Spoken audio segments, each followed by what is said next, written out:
flock of curlews feeding together with snipe, godwit and other migrant waders on the eastern coastline of Norfolk. This was once a regular and common sight on estuaries and rivers throughout Britain in wintertime.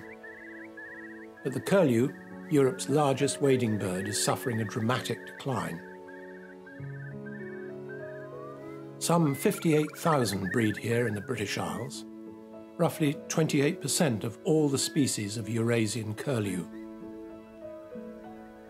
During the last 30 years, the population of the British Isles has halved. Curlews will happily breed in a range of habitats that provide a wide open space with sufficient rough grass and ground cover and a damp feeding area nearby. They lay up to 4 eggs in a simple, shallow hollow. The eggs are particularly large in proportion to the adult female. Both parents share the responsibility of incubation, which lasts for about 4 weeks. Some pairs are known to have mated for life, faithfully returning to the same breeding site each spring.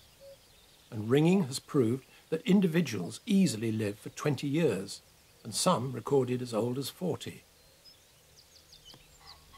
Although the colouring of the feathers is almost identical in both sexes, the bird with the muddy beak incubating this nest is the male.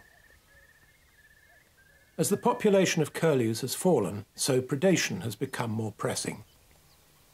Generalist predators such as foxes and crows have increased in the UK over the past 40 years and have a major impact on the breeding success of curlews and all other ground nesting waders. Crows eat the eggs, while foxes can take adults from the nest. Common buzzards are less of a threat to nesting curlews, but will catch young chicks given the opportunity. At changeover, the female announces her arrival, landing at a distance before walking in to avoid predators. Before leaving the nest to feed, he responds when his mate appears.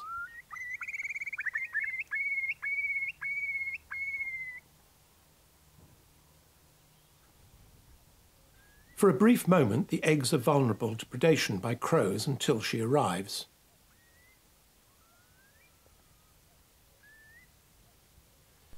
She is a larger bird with a considerably longer beak than her mate.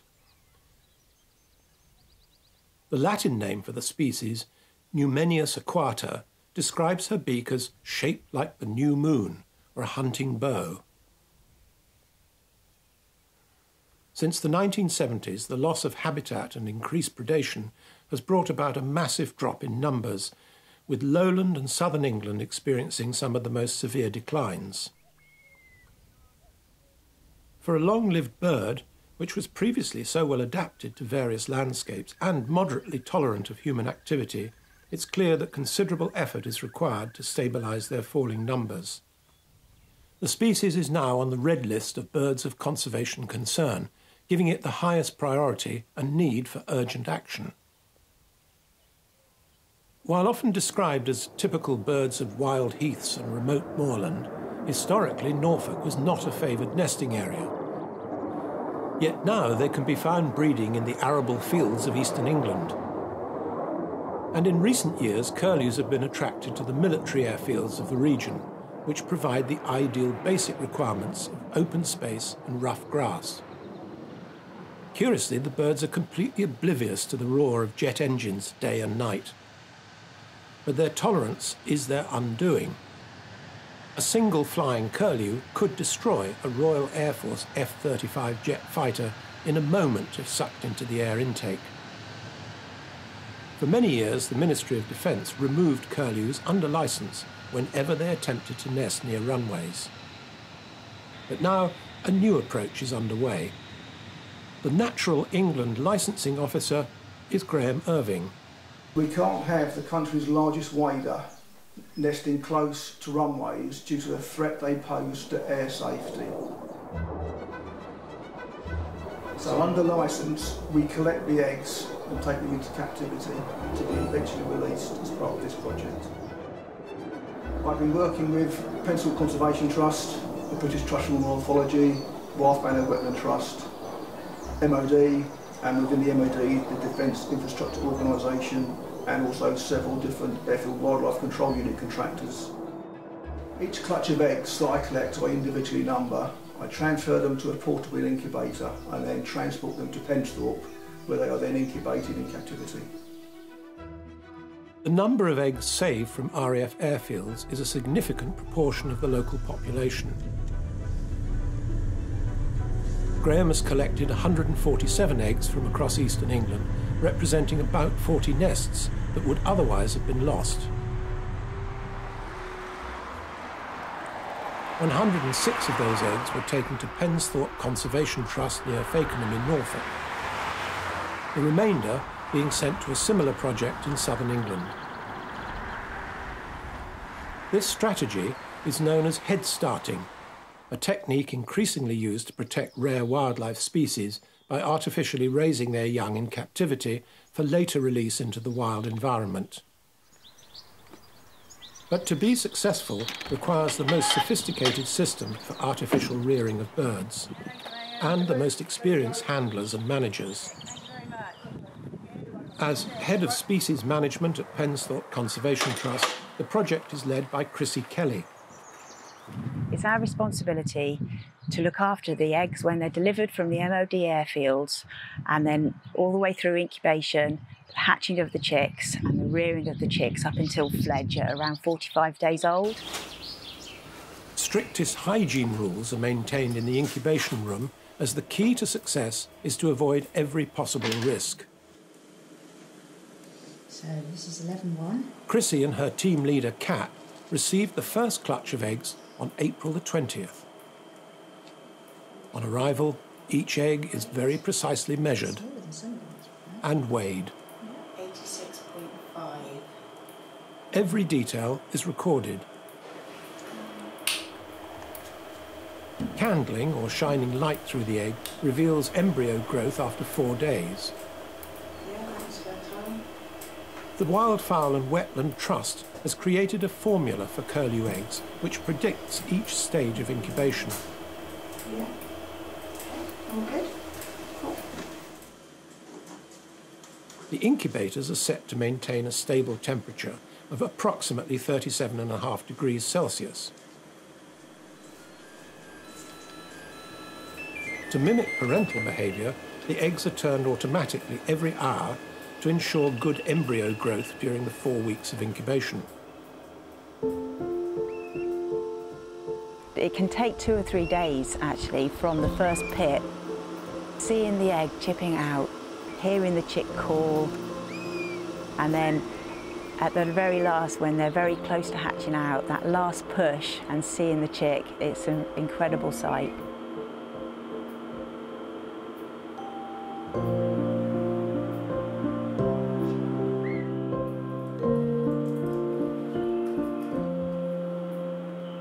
Enormous egg size gives new chicks a good start for survival in the wild.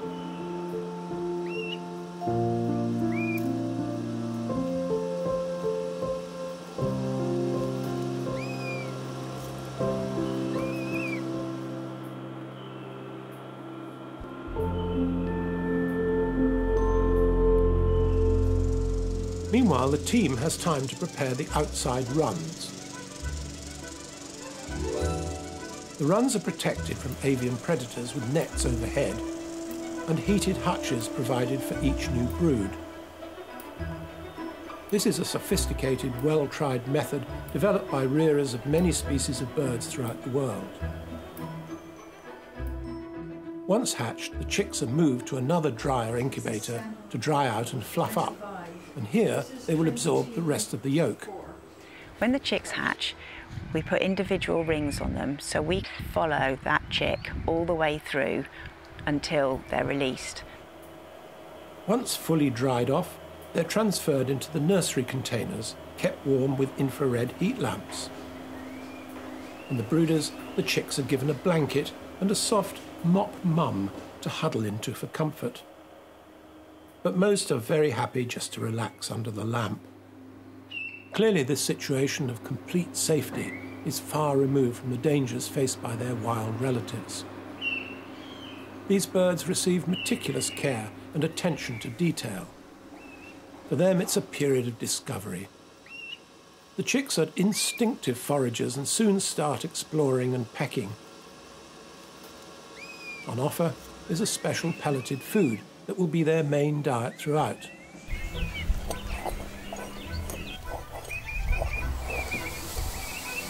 At 5 days old, and so long as they're looking active and strong, they're transferred to the outdoor facility, which is built like a fortress against ground predators like rats and stoats, which impact curlew chicks in the wild. The size of each run increases as the chicks grow. They're very busy, constantly hunting for live insects and worms. Moving chicks onto new ground is a highlight for these young birds.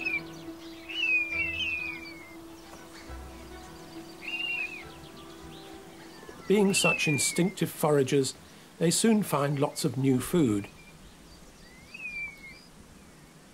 With ideal conditions such as warm, dry shelter and short grass, the chicks progress rapidly, growing and exploring. At first, their legs grow longer, giving them more speed and freedom to roam, and their necks lengthen too. In their early stages of development, all food is discovered by eyesight alone, as their beaks are still only a third of their eventual length. An adult curlew's bill is highly sensitive to vibrations detected in silt or mud, and it opens independently at the tip, working like a soft pair of tweezers. The curlew is a most versatile bird, worthy of this huge effort of conservation. These conservation projects are all about partnerships and teamwork. I have a fantastic team working with me here to ensure the health and well-being of the chicks as they go through those developmental stages. There's a lot of work involved. It's really intensive, and as you can imagine, we've had 80 or so chicks. They produce a lot of poo, which all needs cleaning up. They need fresh food and water and a very watchful eye to make sure that they're staying healthy. The curlews have extremely noisy neighbours by night and day, members of the Corncrake Project. Over the past 13 years, Chrissy Kelly and her team have reared over 1,000 corncrake chicks for release back into the wild. Another chapter of her wide experience of practical conservation. The Head Starter project is backed by a broad range of conservation organisations, ensuring the best scientific support. Dr. Sam Franks is the senior research ecologist for the British Trust for Ornithology. I just love curlew, and coming here where there are so many chicks in one place is a little bit strange because you'd never see this many chicks in a wild population normally in one place. We are here today to colour mark and ring the head-started curlew. The purpose of putting on the colour marks is so that once these birds are released out into the wild, it'll be much easier for people to be able to see them and report either where their locations are and also what behaviour the birds are undertaking when people see them again. And we're hoping that this will allow us to get an idea of what birds do once they are released into the wild, because we don't have a very good idea so far about how head-started birds behave once they're released and also where they go. So we're also hoping to put 3 GPS tags on. So these tags will record locations using satellites, and this will give us a real-time picture of where birds are going as they move around the landscape. Sophisticated radio devices are also attached to the backs of some of the birds. This will allow them to be monitored after release. Since the arrival of the first clutch of eggs, the whole group of birds has been nurtured by the team at Pensthorpe for 4 months. Overall, the production rate has been exceptional. Of 106 eggs delivered from the airfields, 87 hatched and 82 reached full fledging, a success rate of 95%. and a wealth of knowledge and new scientific data has been gained from the exercise so far. After 55 days, the oldest birds of the year are now fully fledged.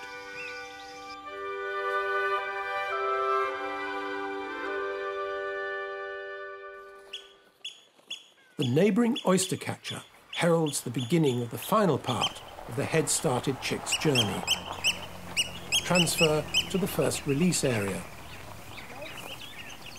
The eldest curlew chicks were gently rounded up and caught in the pen. Because the chicks have only ever experienced slow, calm reactions by the team, they developed a tolerance of their human carers. There was very little stress. All the details of the rings and leg flags of each bird were recorded on camera. Although naturally sociable in the pens, they're separated, one bird per box, to avoid any risk of trampling or panicking. A lot of research had already gone into finding the best places in Norfolk to release the birds. 2 private estates were chosen, 20 miles west of Pensthorpe. Both locations very close to the best wader habitat in East Anglia, the Wash, that great expanse of tidal mud where hundreds of thousands of waders feed at low tide. Chrissy was on her way to the first release site, Her Majesty the Queen's Royal Estate at Sandringham. A release pen had been prepared by the estate gamekeepers, identical in size and layout to their nursery home. After so much time, effort and care, this was perhaps the most exciting stage of the whole project for Chrissy. It's absolutely fantastic to be part of this project. Partnerships like this can make a real difference. Curlews are long-lived, they'll live for 40 years. So actually the power lies with policymakers and landowners because habitat is key. This would be the last time Chrissy held each bird, which she'd known since they were first hatched.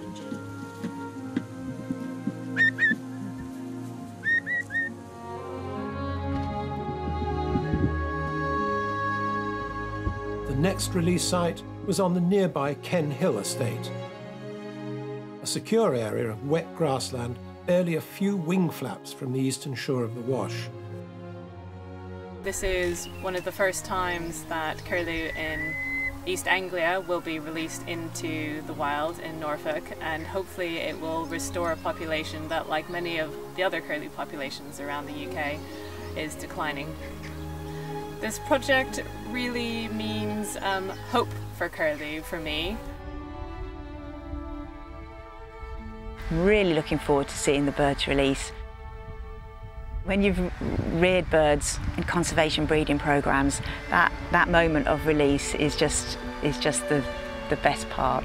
It's just the best feeling when they actually get out there into the wild and start behaving like wild birds. Curlews need areas for safe nesting, and once they hatch, it's the foraging, of finding the food and areas where they can hide away from predators that's really, really important. As the birds leave the release pen, they instinctively start foraging for natural food and finding it. And then they try their wings.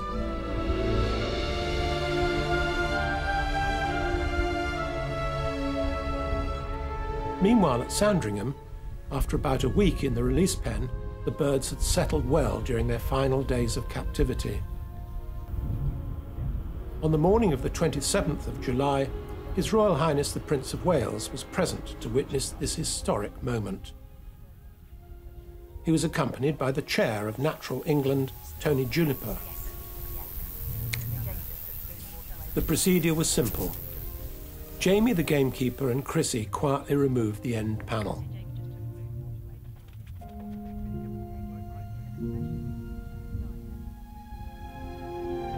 And then watched and waited as the birds walked out, without fuss or fear. The last group of curlews was released on the 14th of August, 4 months after the very first eggs were hatched as part of the East of England Nature Recovery Network, a project partnership with Natural England, Pensthorpe Conservation Trust, the British Trust for Ornithology, the Wildfowl Wetlands Trust and the Ministry of Defence. The first, boldest young curlew stepped out to discover a new freedom.